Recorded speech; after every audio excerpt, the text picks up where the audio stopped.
When you normalize the abnormal, the result is insanity. The horrific church shooting that took place in Minnesota didn't just happen out of nowhere. This obsession of not offending someone, allowing people to be who they are, that's what brought us to this very point. Because once again, it was a trans person that turned violent, killing our most vulnerable.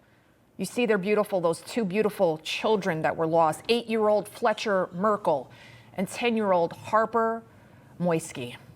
18 others were also wounded that fateful day. Many are still fighting to survive at this very moment.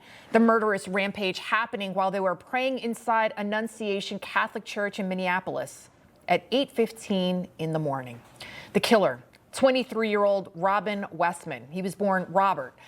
His former friend, Josefina Sanchez, recalling seeing red flags ever since they were both in the 7th grade together.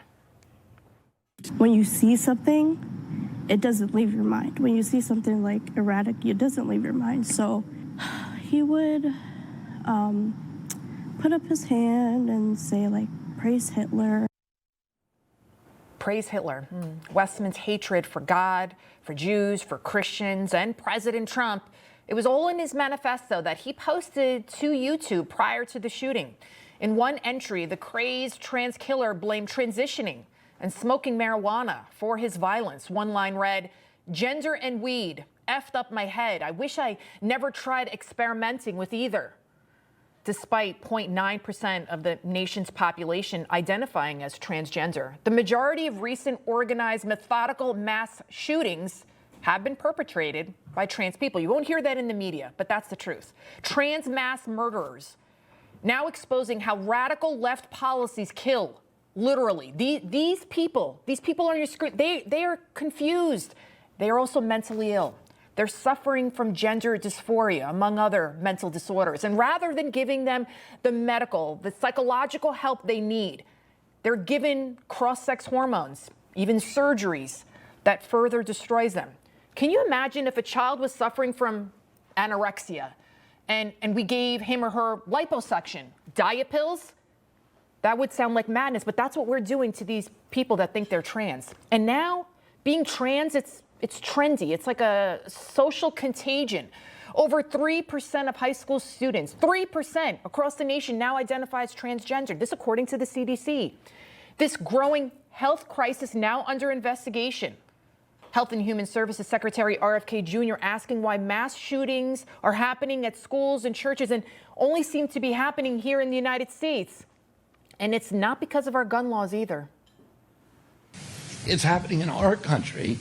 It's not happening around the world. And there are many other countries that have comparable levels of guns that we have in this country. We had comparable levels in the 40s, 50s, and 60s, and people weren't doing that. Something changed. And it dramatically changed human behavior. And one of the culprits we need to examine is whether the fact that we are the most over-medicated nation in the world, and that a lot of those are psychiatric drugs that have black box warnings on them that warn of suicidal and homicidal ideation. So what we have here is the perfect storm that's now metastasized across our nation. Leftist ideology mixed in with psychotropic drugs and children being raised in godless homes. Westman's own weapons showing his hatred for God. He wrote on some of them, "Where is your God?" He was even seen on video shooting a target of Jesus Christ right there. Also in his rambling, disturbing manifesto, Westman appears to portray himself as a demonic figure. Look at that picture right there, complete with horns, as if this is what he saw when he looked in the mirror at himself. Yet the leftist media refuses to acknowledge the following facts: that giving high levels of hormones to developing minds is dangerous and even deadly, and that anti-Christian bias is spreading across our nation. Just listen to this former D.C. chief of Homeland Security and Intelligence deny those facts right here on CNN. I believe that calling this or investigating this as an attack against Catholics, I believe, is a little disingenuous, and it plays into the far right's narrative about Christians being under attack in this country. We are under attack. I mean, hello. And it's a good thing that guy's a former intelligence officer because he is dead wrong. The Family Research Council finding that since 2018, there has been a 730% increase of violence against Christian churches across the United States in 2024 alone.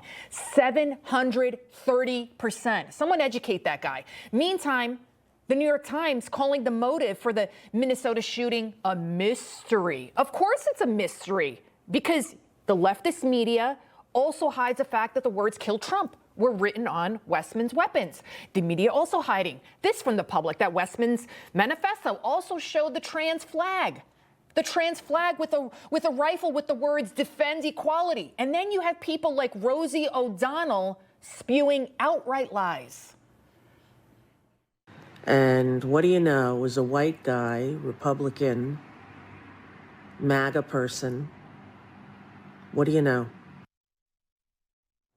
What I do know is you need some help, Rosie. You need some serious help for your Trump derangement syndrome. And the mayor of Minneapolis, like many Democrats, he also needs a hefty dose of reality.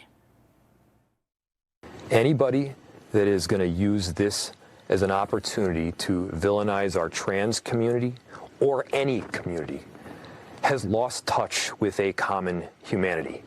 We got to be operating not out of hate for any group, but out of a love for our children.